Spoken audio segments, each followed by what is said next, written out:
Welcome to the North Carolina Museum of Art's virtual panel discussion related to our exhibition, To Be Young, Coming of Age in the Contemporary. My name is Rhea Lopez, and I'm the manager of film and lecture programs. Thank you for joining us this evening. This panel discussion is actually part of the NCMA's exhibition programming for To Be Young, Coming of Age in the Contemporary. If you are in North Carolina, we encourage you to come and visit the museum to view this fantastic exhibition in person. I got a chance to see it last week and loved all the pieces that were featured in it, and it is just great, and I highly recommend it.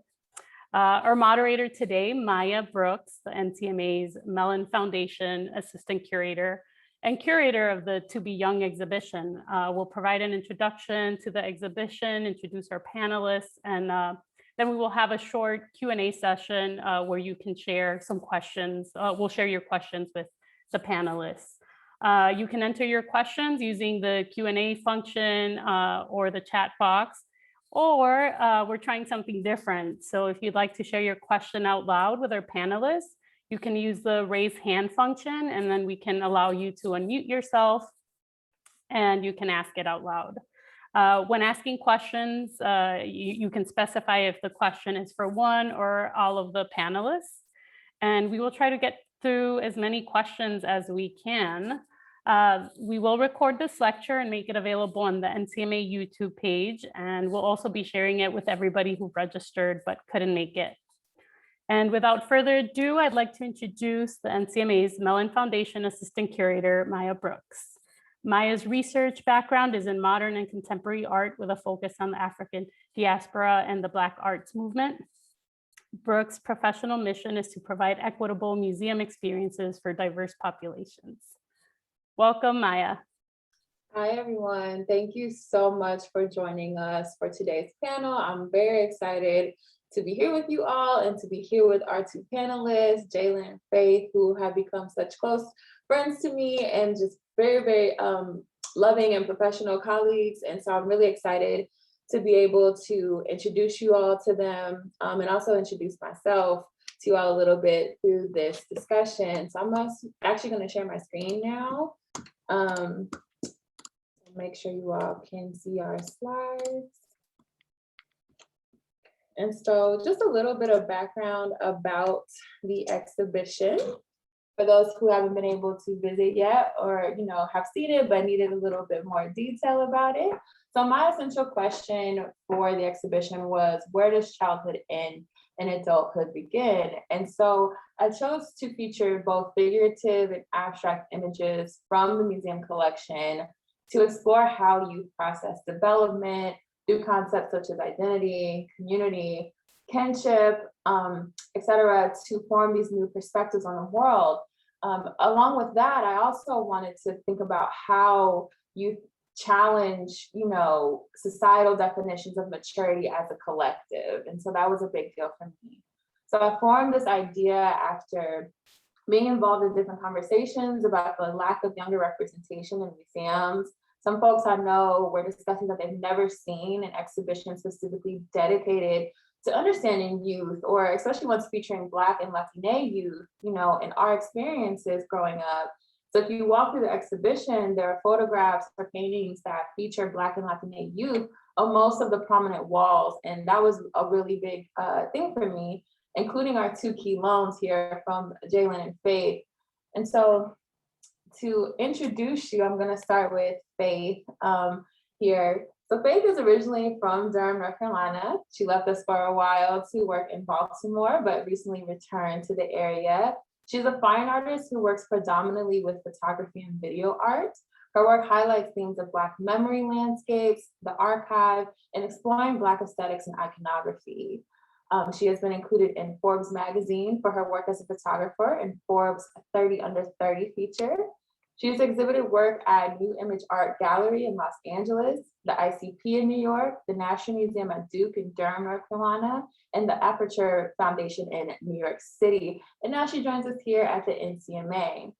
So as you can see on the screen, this is Faith's work, Mother and Child, which is featured in the exhibition alongside some of her other work throughout her portfolio. And one thing that I really cherish about space work is her use of perspective. I was so enamored when I first saw Faith's portfolio with this idea of the way she comes at her subject, literally through angles and through the perspective she brings. And she's just so smart. And she just has this like eye that I'm like, I could not fathom using in art this way. And so I just really love that about her work, as well as the intersectionality she brings to her work between race, gender, sexuality, these ideas of community and kinship that she brings. And then also the fact that a lot of her work brings in a lot of personal narrative for her. So Mother and Child actually features her mother and her younger sister. And so when I first looked at this art, what I actually found from it was my own personal story. So when I was growing up, my mother went back to school to get her master's degree. And I swear to you, like we had a moment like this while she was in school. And so I was first kind of captured by that. And then I started digging deeper into the work, and I wanted to include it in the exhibition because it told the story of generational kind of upbringing and this idea of kinship and of family and how that influences us as young folks and what we gain from our past generations and how we manifest that and continue that in future generations. So I really love that part of this work. And so I was happy, very, very happy to include it. So our next artist is Jaylan Ray. So Jaylan also hails from the Triangle area here in North Carolina. Jaylan is an interdisciplinary artist who has talent in multiple mediums, which I found out recently, including fashion design and photography. His portfolio includes an abundance of beautiful portrait photography, which you can see here. His work highlights community, diversity, gender, sexuality, and even performance art. Jaylan has shot for a range of organizations, including the Ship Show's Queer Collective in Durham, Human Shift, and Bricks magazines. And so the reason I love Jaylan's work is this idea of framing. Jaylan, and I tell him this all the time, knows how to frame a face, like knows how to frame a person and has a natural eye for that. And I really appreciate that. Again, intersectionality, gender, race, sexuality, like it's just all there for me. And then of course the tone of Jaylan's work is what captured me here with Gamai, which you can find in the exhibition. So for Gamai, what I was looking at and what I felt was missing from the show from our collection was this view of Black girlhood, Black womanhood that was something that if a Black child walked through the gallery, I wanted them to point to something and say like, that is me, like that is like, I connect with that. And I found that in Gamai because when I looked at this portrait, I was like, this is someone who's beautiful, who is radiant and radiates this strong energy, this grounding energy. And if you walk through the gallery, Gamai is actually in the middle of the longest wall in the gallery. And she really anchors the wall there because of this energy, this tone of the work. And so I was really, really excited when Jaylan and I were kind of going through his portfolio at first. I was like, oh my God, there's so much here. There's so many different things. And then I saw this and I was like, no, this is it. Like, this is what the show was missing. And so I'm so grateful to have both Faith and Jaylan here and to be able to include their work in this exhibition and also include them going forward with the museum. It's been very, very fun and very exciting. So we're going to get into our discussion questions now and talk a little bit with Faith and Jaylan about some of the show themes, as well as some of the exhibition questions we have in gallery, and just more general questions about each of their work. So thank you both for being here. Thank you so much. And so I wanted to start by talking about your work in the show. And so can you just tell us a little bit about, you know, what inspired you to create these images and how these works fit into y'all's portfolio? And Faith or Jaylan can start, whichever one wants to go first. Me? You want me to go first? Okay. Well, thank you all for like being a part of this. Thank you to everyone who's participating. I'm kind of nervous. This is like one of my first little Zooms that goes public. So hi, world. But the piece that's featured is a portrait of my friend Game, and we took that literally in my backyard maybe like 2 months into quarantine, 2-3 months. So it's kind of like everything got shut down. I think the like fear of like I personally like working, I'm like new to photography as like a profession. So I was like in the earliest stages of like my practice. And I was kind of like, am I ever gonna work on a set again? Am I ever gonna like work with people? What is like a COVID protocol gonna look like? And like I just remember feeling super like down. And then one day I was like, okay, like you need to make something, like you need to have a space where you can create. You have to like kind of like get out of that like fear-based mindset. And so Glabe and I have always been like, we had always played with the idea of me taking like her portrait, but she was always like working or like doing something. So I was just like, it just worked out one day. I was like, I have a new camera, I have new film, like let's test, let's see what happens. I was like, bring all of the like cool jewelry that you have, because Game is from Africa and like has such a beautiful collection of just like such artisanal pieces, like from beautiful garments to like the jewelry we see in that to just like it's really beautiful. So I was like, we need to just see some stuff like that. And I guess how it fits in with the work that I make, I think I always try to like create images that are like, I don't want to, I'm working on the language around it, but I think the images that I love are images that are closer to like family portraits or something that's like kind of stripped, or like I'm really fascinated by this idea of like the mundane stuff, like how do we present ourselves to ourselves, not necessarily like to the world, and like how do we make it so like, or how can I take my work and like insert images that don't perpetuate anything other than just like this existence of like being, like however that looks. So I think I work with like drag queens to like my friends who are also drag queens, but like just anyone. It's more of like a just like come as you are, and like whatever image or like you want to portray, like that's usually what I like shoot for work. Yeah. Yes, and then Faith, what about you? I think when I first began taking photographs, I wanted to focus more on my family members and people that were closest to me. And when making the photo, I was thinking about a gesture. A lot of my work is about repeated gestures or gestures that we've seen throughout the history of art and cinema and books and media. So when thinking about creating this picture of my mother and my sister, I was thinking about how familiar that gesture is, right? We think about La Pietà and, different paintings with women and children or Mary holding Jesus, and this really familiar gesture of love and tenderness, which I didn't think we always think of when we think of Black womanhood and Black childhood. So the image of my mother, who is a lawyer who works constantly, still making time for her family, still being able to have this duality of being a working professional and a mother at the same time, and having this relationship between being tender and being a champion for people's rights, and it's just a second, and when I was making a diptych, I'm thinking about these gestures that happen so quickly to capture this very gentle, very plain, mundane gesture of my mother looking up at me as I stand over the banister, looking down at her, and then her resuming her work again.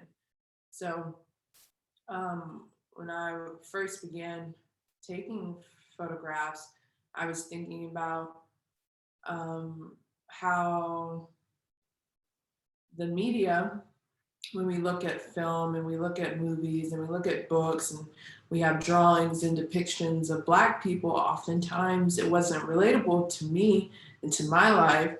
So I began to see photography as a way of being autonomous and controlling the narrative that I wanted to project, and I knew that other people could relate to. And that was important to me in my practice when I was beginning to make my own world and be able to share that with other people. Oh, that's beautiful. Thank you both so much for, kind of giving us that overview of your specific works in this show. And so I know I explained why I chose to feature your work. I think both of them offer something to the show that I really was looking for in terms of just showing, again, this beautiful expression of Black womanhood, Black girlhood, specifically, especially as a Black curator and as a Black woman. I wanted to put myself in this exhibition a lot because I'm like, I don't see myself in the museum often. There isn't this kind of institutional just grace given to Black girls and Black women. And so I definitely wanted to impart that in my own exhibition. And so I wanted to gauge you all's thoughts about your pieces and their connection to coming of age and how you all feel that your piece fits into the theme of the show. And we can start with Jaylan again if we need to.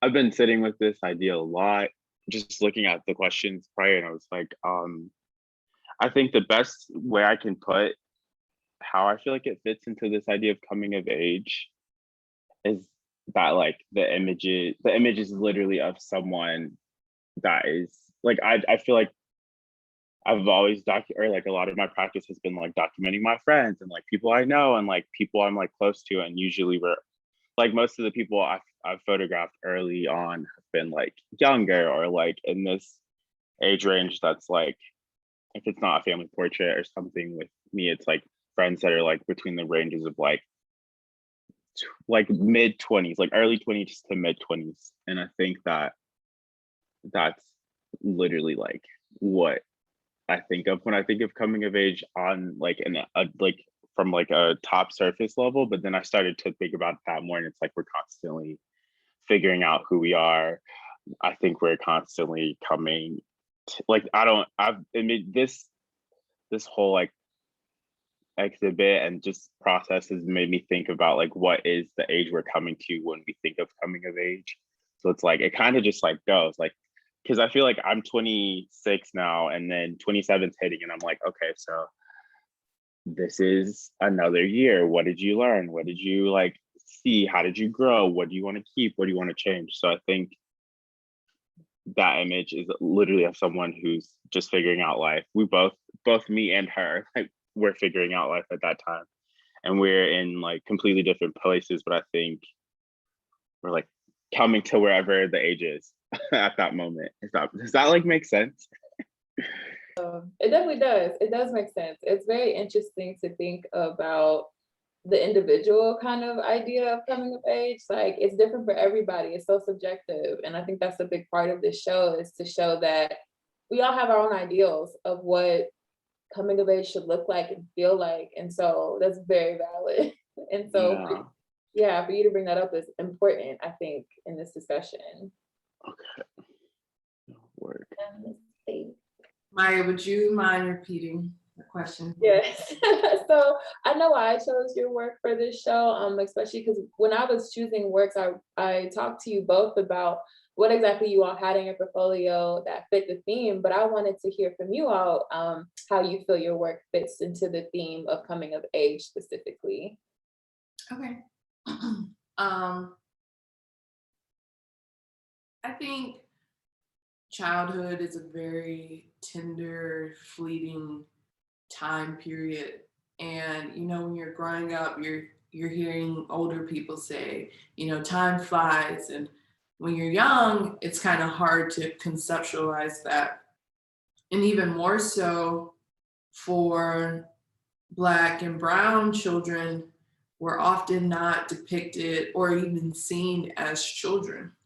And when I say depicted, I mean even in cartoons or in films, there is an element of criminalization when it comes to images of Black children. Or there's a lack of imagery pertaining to Black and Brown children with their parents in these tender moments. So I think it's really important, especially in this day and age, that children are allowed to be children and they also see themselves represented. And for me, a part of my journey as a photographer is really documenting my littlest sister so that she's able to see herself as years progress and see how she's changed or see how she's remained the same.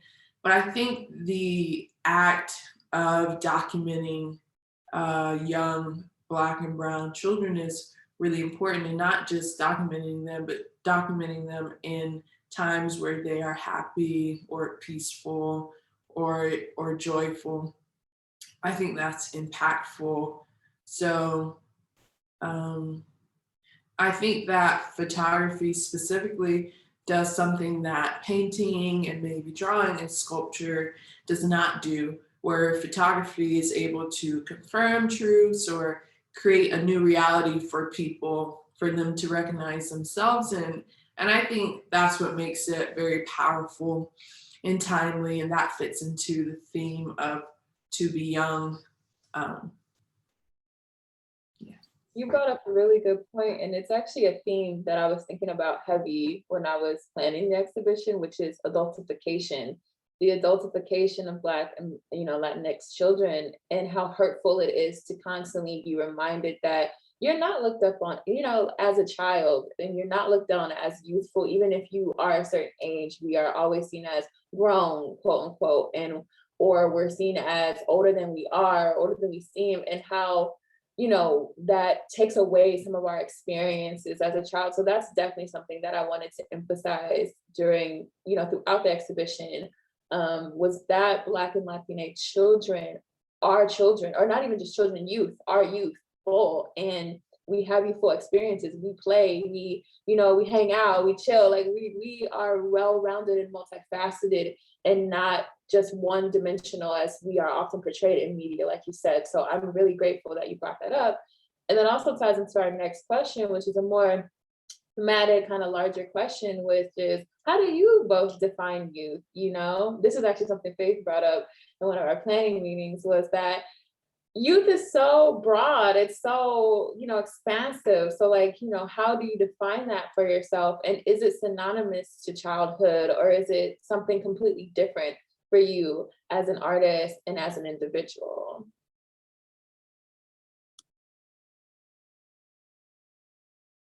I mean, take your time. I know it's a big question. It's a big question. That's a big question. I've been I'm still like rounding my mind around it, or wrapping my head around it. So far I've gotten that I think that the only metric I really have is what I consider my childhood, or what my youth is, or what youth is versus my versions of them. So if I think about childhood, for me, it's being with my grandma, or being with my mom, or my those were the people who kind of either one of my grandmas were the people who kind of nurtured me and helped me build a relationship with myself and what it means to love, to care, to feel supported, feel nurtured. I think I can say that's childhood to me is that era. So I could look at ideas of just support without really asking for it, or I think whenever I think about adulthood, it's kind of you have to figure out how to make things happen for yourself, whereas in childhood there's a lot of help, or there was for me, and I can only speak on that. I can't really speak on anything else. And I think that the idea of a childhood is going to be selective or subjective for everyone. And then I think youth to me is curiosity and this tenacity to just do something or figure something out. I think it's just curiosity right now for me. That's what I can say youth means to me at 27, because I know some young people who are very old, and if that makes sense, and the way they process the world and stuff. No, that does make a lot of sense. And so you put it in a more abstract way than I was thinking of, even this idea of what youth feels like or youngness feels like I was thinking of it in like a literal a literal Oh my sense. gosh. Like I turned, like for me, I turned 25 this year and I was like, dang, am I still considered young? Like, I don't know, like I feel young, like just like you put it, like I still feel young, I still feel youthful, but in a lot of ways, I'm a grown up. I'm like, how? Like I don't feel like it. So that's really real. What about you, Faith? Like, how do you define youth versus, is it a more literal sense like age, or is it something that's more, like Jaylan said, more metaphysical, more, nuanced and feeling and. I think youth, between childhood and adulthood, there's like this interstitial space, right? And I think that's where youth kind of falls in between and connects them. Because sometimes if you look up the definition of youth, it says it could range from ages 15 to 25, and that's a big age gap, and it could even be extended past 25. So I think I don't know. I think being an artist, a part of our identities, we kind of live in youth, like that's just a part of our being, because youth is this, I think it's this constant practice of being curious, like Jaylan said, but also, making mistakes and finding the play in that. And I think adulthood, I don't even consider myself as an adult. I guess legally I am an adult, but I think, have you guys ever seen Hook, the Peter Pan with Robin Williams? And they want him to remember who he was because he can't figure out, he's like, I'm not Peter Pan, And it's this idea that once you become old or an adult, that you lose this sense of curiosity and belief, like your belief system switches. And I think what I love about being an artist and being youthful is that I'm always interested in the idea of play and imagination. That's what vitalizes me, and that's what keeps me pretty much sane in these times, And I think that's what makes artists really important people, is that they provide that element of imagination to kind of break that monotony for adults, because children already have that. Adults are the people that are hardened in a way. So I don't think necessarily it's an age thing, but it's more of a ideology or a practice that's ongoing. That's what I think. Well, then that actually gets me to what I was going to ask you on next is, when do you feel like your childhood ended? Or do you feel like your childhood ended at any point in your life yet? Like, are you there? Like, have you reached that point where you no longer consider yourself a child? I was thinking about how, like, whatever the answer is, it's feeling, this question's giving controversial, it's giving accountable. I think it's been like, just sitting with this question, I definitely feel like I know I'm not a child at all. And I think that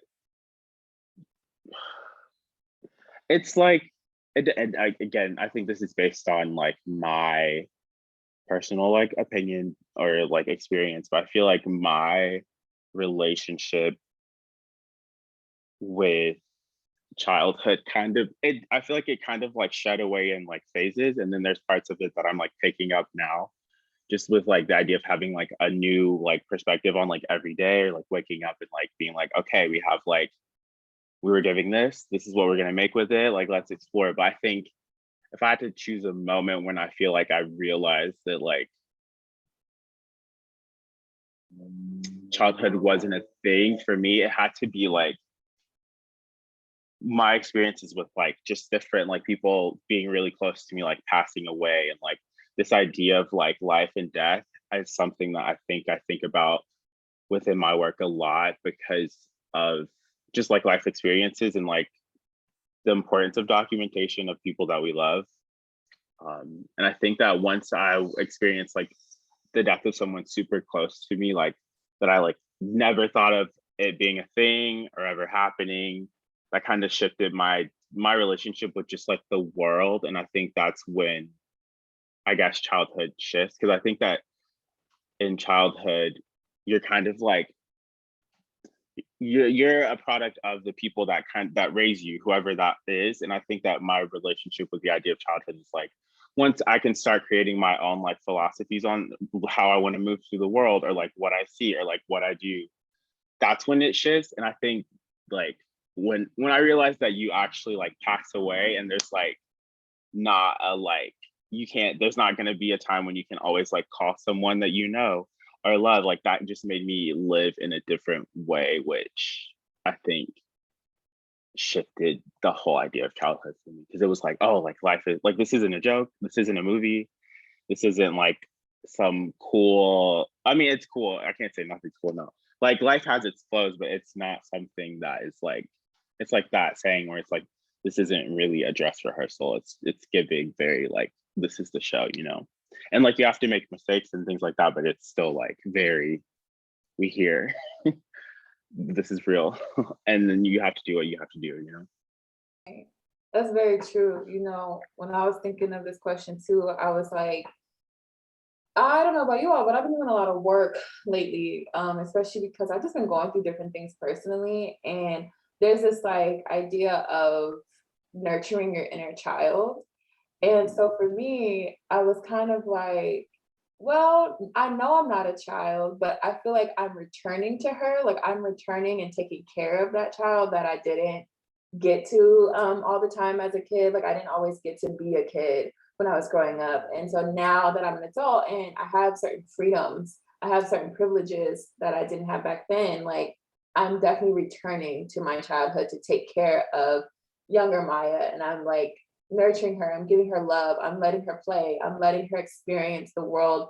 And, you know, even though I'm an adult, I'm experiencing the world through a child's eyes, it feels like sometimes. And so for me, life isn't linear anymore. Like I've been able to grow and understand that life is very nonlinear in a lot of ways, and we can return to childhood often throughout our lives. And sometimes we need to, sometimes we have to, in order to become better people, in order to become more open, in order to become more understanding and creative and free. Sometimes we have to return to childhood and not think of it as like, that's childhood. Like, you know, like we say that in a negative way. And I'm like, well, childhood, you know, it's supposed to be freeing and expressive and enjoyable. Like it's supposed to be certain things that aren't so tied to adulthood and strictness. And, you know, so I definitely feel that.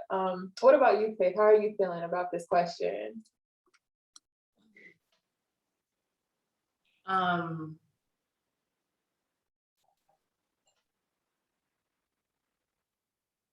think I'm thinking about a lot of different things. And the first thing that comes to my mind is the way that children don't hold grudges, or they're able to forgive, you know, and they have this empathy and wonder where they, you know, they might drop something or spill something and it's no big deal, right? And then when we become adults, we like drop milk and we're like cussing at ourselves, right? We're like, damn, like this is crazy.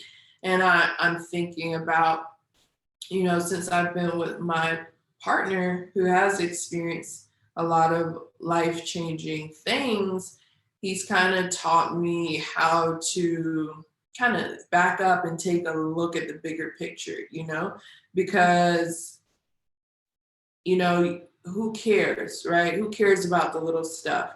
And you never want to, I think that's teaching me to be more mindful of what I say and what I think. And that's really important, because at the end of the day, a lot of things don't matter, but you never want something mean you said to be the last thing you said to somebody, or because you won't be able to live with that, or at least I know that I wouldn't be able to live with saying something nasty, and then you never get to see that person again. So I think the idea of maintaining a childlike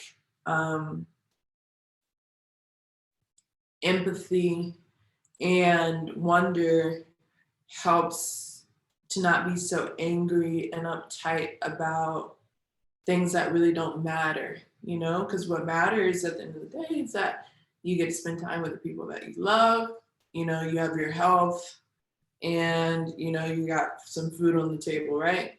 So all the other things in between aren't as dire, you know, and I think especially in this day and age with Instagram and Facebook and having to always create content, you know, it's very easy to lose sight of what is important and how we interact with each other, which is the most important thing, right? So I'm thinking about also what Jaylan said about like when you lose somebody close to you, that kind of forces you to grow up pretty quickly. And I think about that a lot. Like, you know, some people talk about being 90 years old or 80 years old, and I'm like, wait a minute, that means that my parents won't be here by the time, or my siblings when I'm that old. There's like a possibility. And that's still something that's really hard to process for me and think about, like, oh, I'm going to be kind of like on my own. And then hopefully I'll have a family and stuff like that. But the idea of time progressing, and then all of a sudden you're not a child, right? So like Jaylan's saying, you're measuring childhood by the people that are closest to you that are still present, you know, that were present in helping you grow up. And it's like, oh, I think when you're young, you think everything's going to stay the same until it doesn't, right? Until something changes. And I think what's important to me is not having any regrets and maintaining the sweetness and tenderness that children have. I hope that answers it. Yeah, no, that's wonderful. And I think you all are both getting at something that's so deep to this show and so deep to like just everything that this feeling is trying to get out of it. Is like it's complex, isn't it? Like it's so complex, like it's a lot. It's a lot. It's really deep. And I feel like I don't know, sometimes we have, well, I don't know about anybody else, but there was this assumption for me when I was, you know, doing everything that youth was just gonna be so simple. I went into it thinking, oh, it's gonna be easy. This show gonna be so easy for me. Like I had to do this kind of fast. So I was like, oh, okay, like I have this idea. And then I got into the work and I was like, actually, like, this is bringing up a lot of emotion for me. This is bringing up a lot of memories for me. Like, this is actually much more complex than I had ever imagined it would ever be. And so youth has that way of, you know, drawing these things out of us. So I'm really glad you all are talking about this and able to bring this out in this conversation. So these next few questions are actually going to come from an in-gallery QR code we have for the show. If you ever visit the exhibition, there's a TV monitor at the end of the show with these different questions that people can respond to using their cell phones, using a QR code scanner. And so these questions kind of get at some of the themes of the show. There's some fun questions in there that I really want Faith and Jaylan to answer. So I'm going to ask some of these now.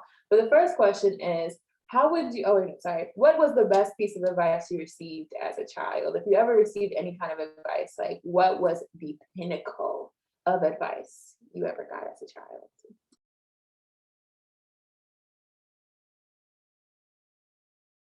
Oh my gosh. Okay. I'll go. Right. That's me. Like, oh, okay. I feel like I was looking at this question too. I feel like I've been blessed to have a lot of folks who have like dropped gems on me that I love and carry. I think it's like, okay, the one thing, the memory that always comes up when I hear this question or when I saw this was like, when I was a kid, I used to play with dolls. Like I used to be the kid that was like, I have Barbies, like who has Barbies? Like, let me see your collection, all that stuff. And I remember that being like so taboo for like a fifth grader. And like, I just remember being picked on for it, not like at like a rate where it was like there's like bullying, like physical stuff, but it would be like, yo, this kid plays with dolls, like whatever. And I remember a lot of my like closer relatives were like, don't buy them for him, like that's not going to be cool, like and I remember when I was a kid, like in elementary school, my grandmother on my mom's side would always like just be so supportive. And she would like, I remember going to like Wally's and she would like buy me dolls. She'd be like, what do you want? You know, like we would be in like all pink and I would be like, I want this, that. I remember like when my scenes came out, I remember when Bratz came out, and I was like the girl, like I was like so into that. And I realized how much that influences just how I move through the world. And I remember being a kid and like, it was one day my grandma would pick me up from like school, and I remember she moved to Georgia now, but like she lived in Durham, like, and I remember one day like we were sitting on her porch, and I don't remember the specific verbiage, but she was like, you're always gonna have, like, there's always gonna be something about you that's like different. And you just have to like honor that within yourself. Like, you know, like you have to stand behind like the stuff that you want and like the stuff that you believe. And I think the older I get, the more I'm grateful for those like moments, because I realize that everyone doesn't necessarily have those experiences. It's very singular the more I like talk about it. And I'm like, just the idea of like self-love at like such a young age, like, or like, I don't know, that's like the best advice. So, like kind of just like do what you have to do, follow your heart. Like your gut isn't ever gonna like lead you on a path that you weren't like meant to be on, you know? Because I feel like there's so many like I said, we live in like social media era. Everybody can show a glimpse of what they want or like where they are in life. And I think we're all on like just as important paths, like singularly, than like comparison and stuff. So like just be yourself. That's a quick way to say that. Shout out grandma. Shout out grandma real quick, okay? Let them know. We Grandma. love Annie. Shout out Yes. grandma. We love Annie. Annie's the blueprint. Okay. And then what about you, Faith? I'm interested to hear what advice you received growing up that really got to you. Well, one piece is from my dad and the other is from my mom. So every day, literally from first grade, now I'm gonna say like pre-K to 12th grade, my mom would say, you're the best. And that wasn't in a way like, oh, you're better than other people, but it was more like you can do anything that anybody else can do. So there's no limitations to what you can do. And that is something that has stuck with me, where I've never felt like there was something that I couldn't achieve or do or get or have or be. And that's how I live my life. Like I'm very, if I see something I want to do, I'm going to figure out how to do it, and I'm going to do it until I master it, you know? And then the second piece, my dad would say, like, everybody puts on their pants one leg at a time. And that's pretty like, it may seem really simple, but it's like, wow, you're right. You know, like everyone gets up in the morning and pretty much does something really similar. And we're all humans going through these routines or existing in a way where if the next guy can do it, you can do it too. So I think those two quotes kind of burned into my brain. It's like, not that it made me competitive, but I had a sense of pride in who I am.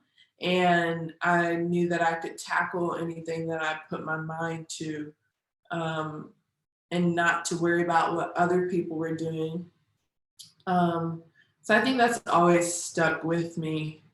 And I hear that in the back of my mind when I'm feeling discouraged or overwhelmed.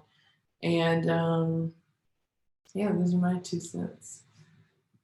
I think my best piece of advice, my mom always knows sometimes. she knows what to say sometimes, like that make me feel better.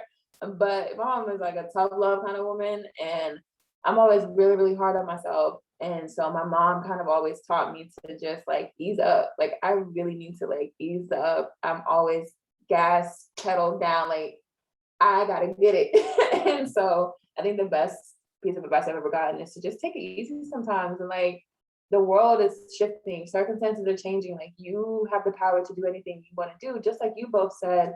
So I'm glad that that kind of rings true for all of us, where it's like we've been reminded that we are powerful beings, and we're reminded that we are smart, we are capable, we're able, we need to be ourselves. I really love that we all can share that together.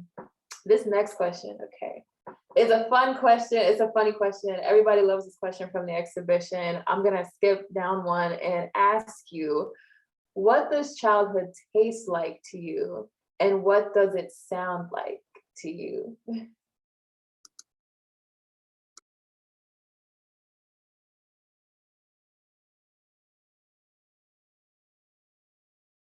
I'll go first so you all can get a chance to think about it.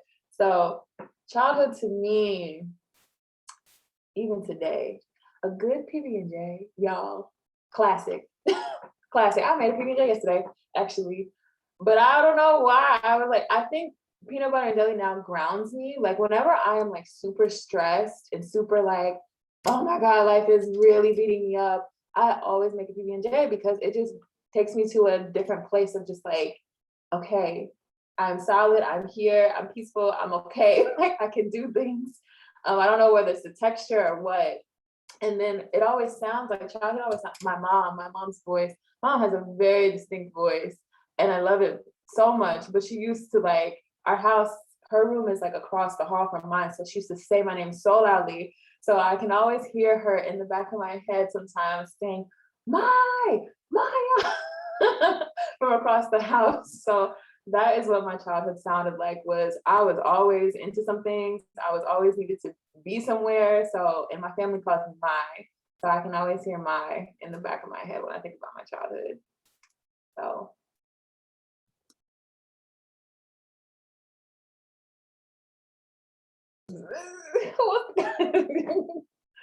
I'm like, no, Faith, go, Faith. I need time. I guess it's like, I think about a breakfast meal. My dad made us breakfast for all the girls in my family and all the boys every day. So on the weekends he would make, or some weekends he would make biscuits, and wasn't really a biscuit because it didn't exactly rise like a biscuit, but it was like a type of bread, and we would mix molasses and butter together. And that reminds me of childhood, and grits and sausage. So I think that meal is like, that reminds me of my childhood and what childhood sounds like. My parents played a lot of music in the house growing up, so maybe like some oldies and goldies, you know, like Shaka Khan, Otis Redding, stuff like that. So I think that's ingrained in my soul. So that's what I would have to say for sounds and food. Well, music is a good one. Music is definitely a good one. My dad used to play certain songs. I actually built my dad a playlist recently. So I just like a big anecdote. But my dad and I have this love for music. So I actually built him a playlist of all these songs from my childhood. He was surprised I could remember every song he used to play in the car. So music is definitely a good one. Okay, oh my God. Like, what you know about that song? Yeah, like, what you know about it? He'd be like, oh, you remember? I'm like, yeah, you played it like every day. Yes, like strong resonance to music. I feel like if I had to say something that was a sound, it would be this one song by John Legend that's like, it's called Live It Up, but it's from like the album where it's literally like a silhouette of his head, and it's just this story. This song I remember listening to like with my mom. We would travel to like my grandma's house, or like, which is in Charlotte. It's like a short trip, but I remember we would always play her music, and we'd listen to that. And then like that song by Vivian Green that's like Emotional Roller Coaster. That's kids.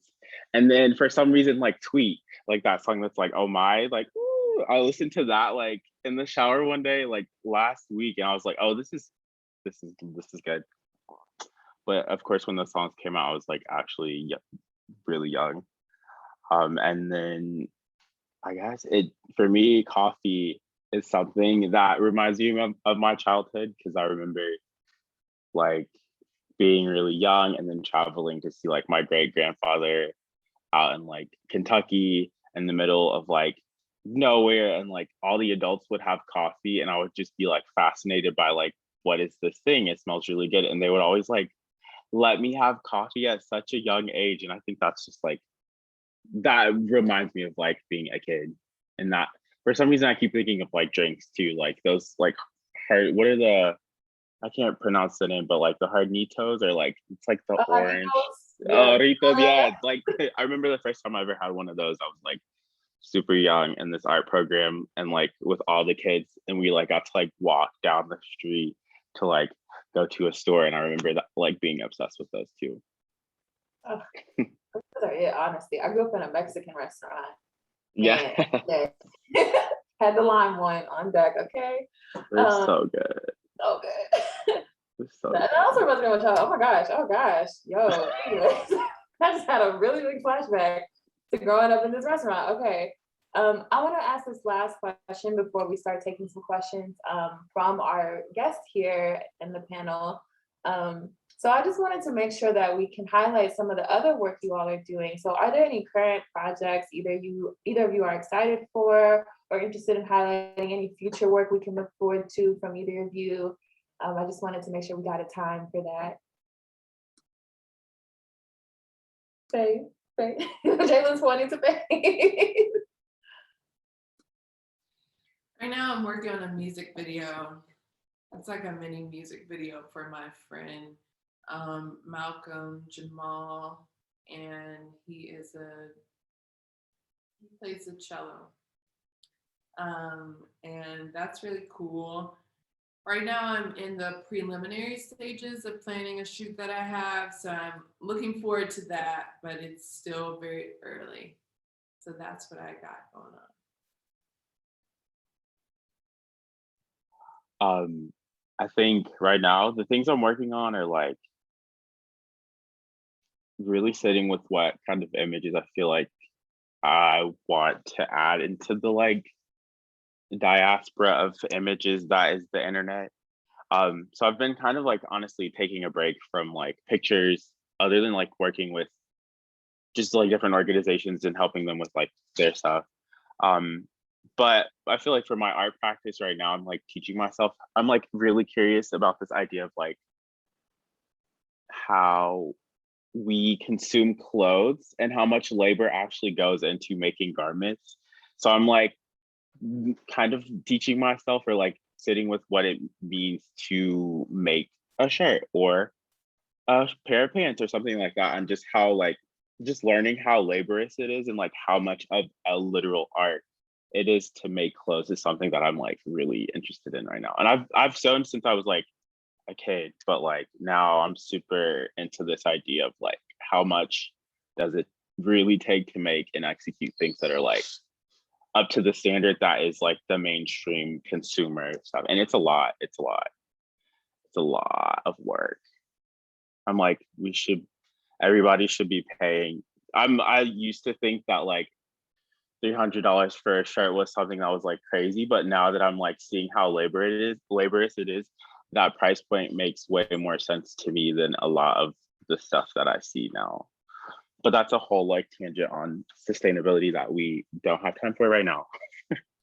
No, thank you both for sharing that. And yeah, Jaylan, I've been watching your fashion and I've been like, oh, okay, I didn't even know this until I started scrolling your Instagram. So that is exciting to see. And Faith, a music video, man, okay, I need to hear the details of it.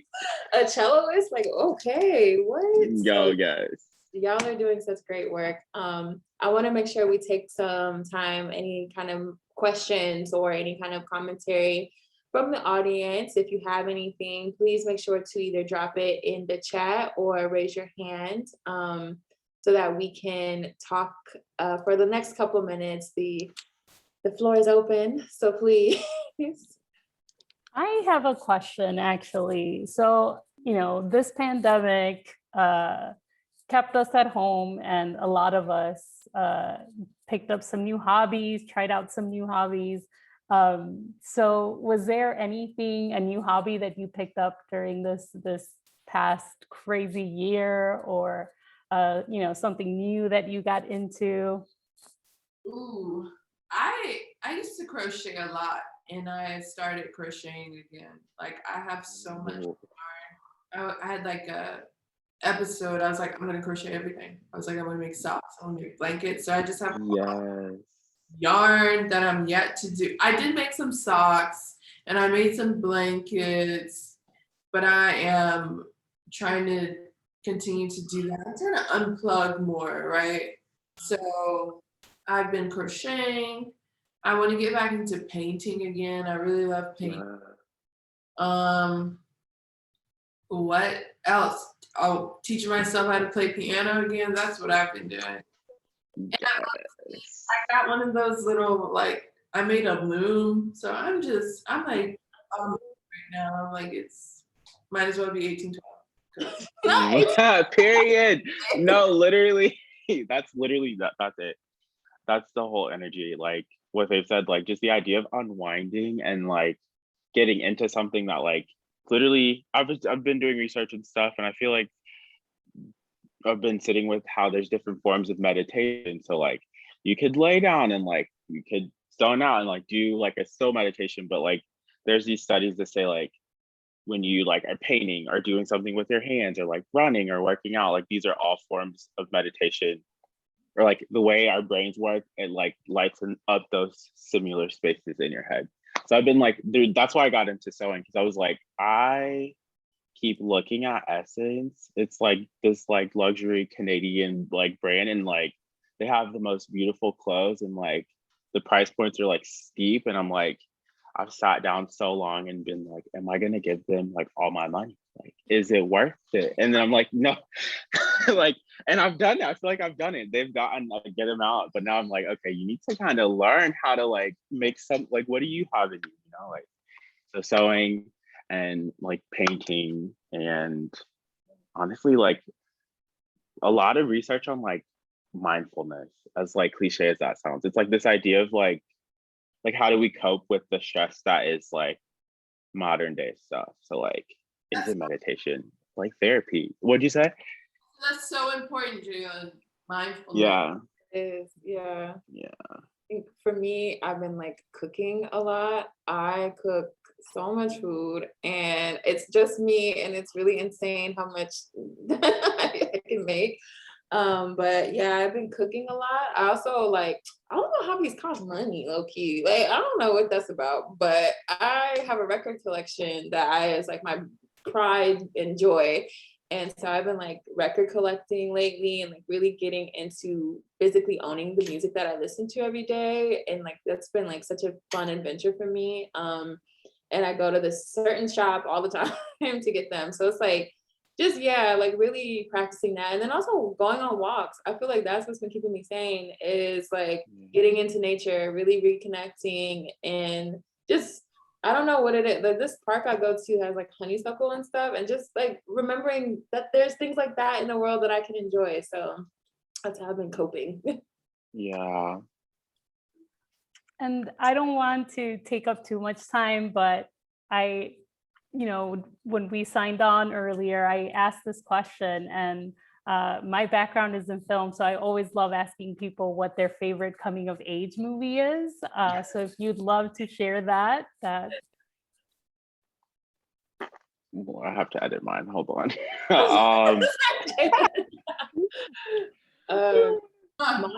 Go ahead, Faye. Sorry. Yeah. I'm not sure.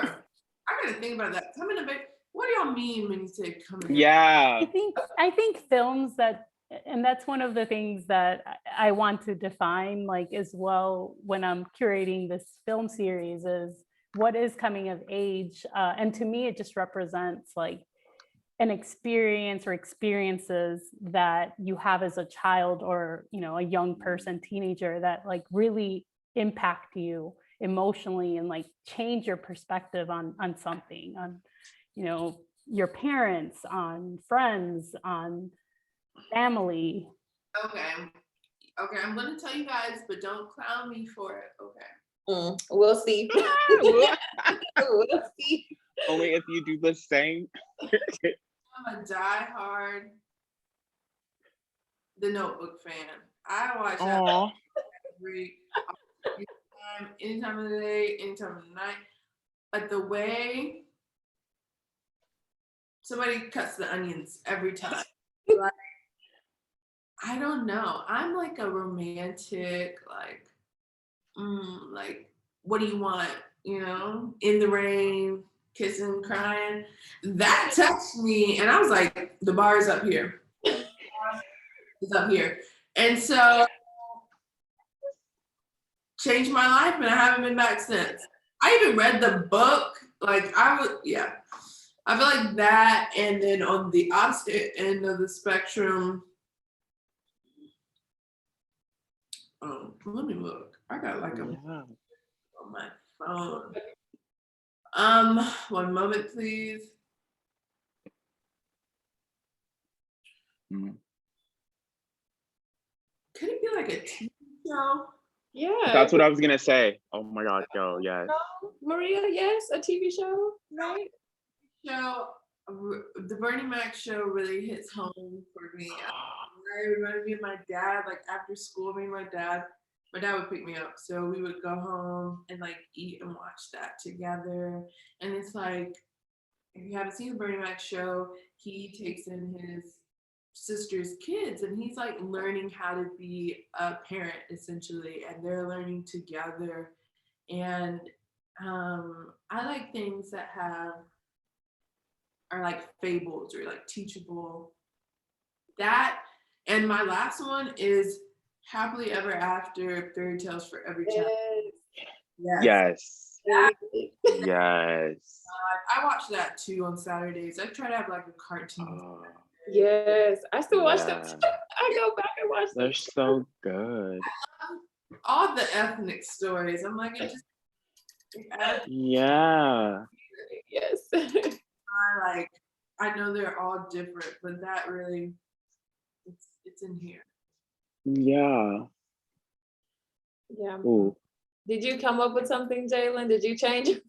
It's about I said, okay, let's backface. I said before we started this, it was like Love and Basketball, and then Facebook's like, that's toxic. And I'm like, you're right. You know, it's just what I was exposed to at a very early age. But then I sat and thought about it. I'm like, I grew up in like the Degrassi era when it was like when Drake got shot and all that stuff.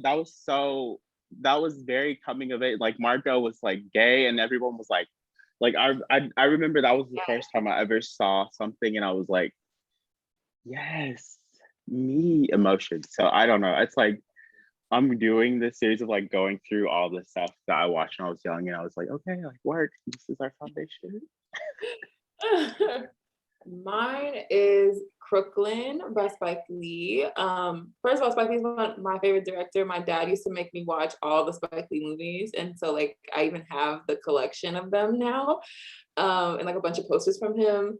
But Crooklyn really resonated with me growing up because everyone used to call Troy the boy, and I was very tomboyish growing up. And also because that story is about like their mother, and their mother was sick. And so I was going through that as well when I was growing up. My mother was sick at one point, and I actually couldn't watch that movie for like a few years because it was just like, it was hitting way too close to home. And I was just like angry at the world and like really angsty. But it's my favorite film because it's so honest and it gives an honest depiction of Black girlhood. And I remember like, I used to have to go visit my family in the country in South Carolina, just like Troy did. Like she had to go visit her country cousins and her aunt and stuff like that. I had to do that too when I was a kid. I grew up in a neighborhood full of kids who was always outside. So like, I really love Crooklyn. Like that has got to be. But then you said Degrassi, Jaylan, and that is my show. That is my show. It was a lot. I feel like they're like the generations that grew up with certain media. Like, I've been watching all these videos about like how Disney used to have like all the Black shows, like That's a Raven, like Proud Family, and like it's just not the same. But it's like I don't know, it's a lot. They were very. It was like a lot of like the Cheetah Girls and stuff. Oh my god, those are Oh, my the like. Cheetah Girls. Those I are had my a Cheetah Girls birthday cake one year. I was the leader of the Cheetah Girls in second grade. Oh, God. What about Oh, yes, yeah. yes, Okay, yes. shows too. Or like the Brothers Garcia, that was a good show. Like, good? They Oh were my God, you're all taking me back. These are all Yeah. like shows that I grew up with. And the one that I want to throw into this mix that I think taught me how to be a good person, and I think taught a lot of us how to be good people, Arthur. Oh my gosh, yeah. Yeah, Arthur for me taught me so many lessons and like, how to be a good friend, how to, not stress out about things all the time. true. So, Franklin, yeah. Yeah. what, Period. Like Little Bill and stuff. Little Bill used to annoy I me. know it's like Sorry. This is a lot. we're not gonna, I know that's controversial. I know. Little Bill used to annoy me. We No, don't not know. even just that. Like the character itself. Like, he used to get about his little peanut head. I used to hate him. where like he wakes up at 5 o'clock in the morning and his grandma's like, "Why are you up?" And Yeah. can't sleep. So she takes him through the neighborhood and stuff. And he just keeps asking questions. And it's 5 a.m. dog. Like, but that's the curiosity. Yeah. Okay, bring full circle. Full circle. It's a circle. well, thank you all for staying on a little bit longer. I just thought the conversation was too good at the beginning that I wanted to share it with you all as well. But thank you to Faith, thank you, Jaylan, thank you, Maya, for moderating. And thank you for also helping me put this together and putting me in contact with Jaylan and Faith. And we encourage you and we hope that you can all make the time to go visit the museum to see the exhibition in person. We do have new hours and safety measures, so just check our website. You do not need a ticket to come in to the building, the East Building where the exhibition is. It is East Building, right, Maya? It is West Building. Oh, West Building, I'm sorry. And well, we hope you can all make it out and support the exhibition. And thank you and have a good night, everyone. Yes, thank you. And thank you to Maria. you. Thank you so much, Maria, for facilitating. Thank you. Thank you. Guys. Bye, Y'all be everyone. easy. Thank y'all.